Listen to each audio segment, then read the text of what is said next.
tua tak kirim doa, titik dia sembahyang.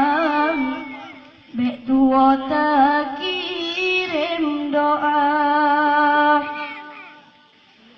Benar tak ingat kejasa dua urengan.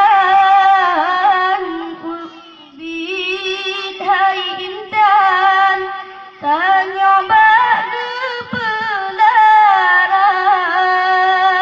Benar tak ingat kejasa dua urengan. Ubit hai intan tanya bak pelara. Mulai lam kandung hai rakan raksi thon timbang. Nyawang taruhan di pembaoh lahe gata.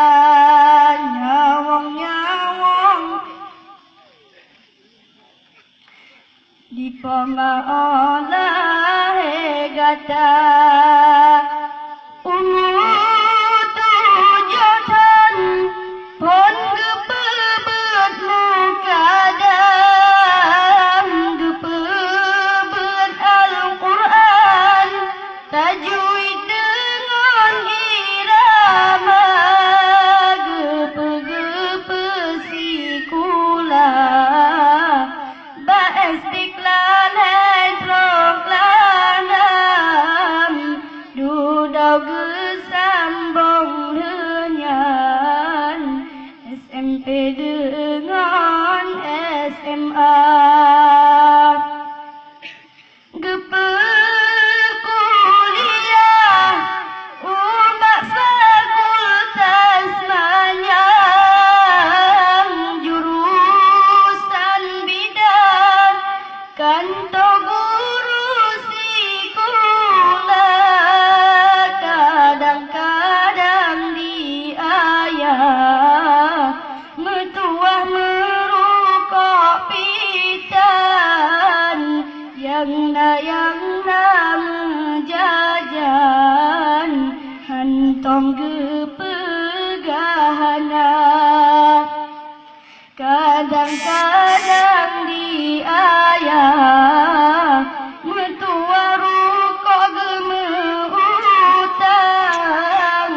Yang menjajan hantong gepegahana.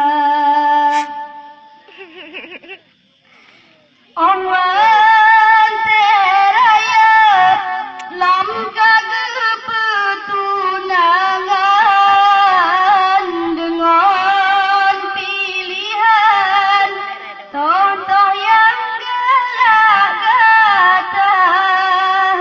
Nah masalah maknanya asai di senam. Walau digopnyan gepajoh dengan sirap. Kadang carong singong kana jabatan. Bek lagi kacang hai anak kulit dilupa. Beknin urang si ibarat rakit bak pisang. Walaupun tan le sajan namun arwah mantongna. Lam siton sigo ziarah bak kubugopnyan. Oban rong kenan dapre ita baca doa. Tanda-tanda berbakti anak yang nama iman.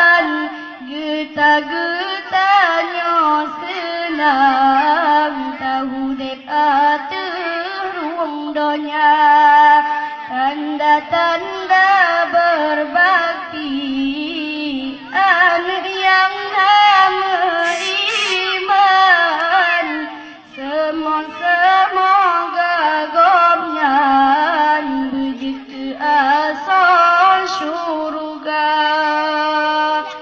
Assalamualaikum warahmatullahi wabarakatuh.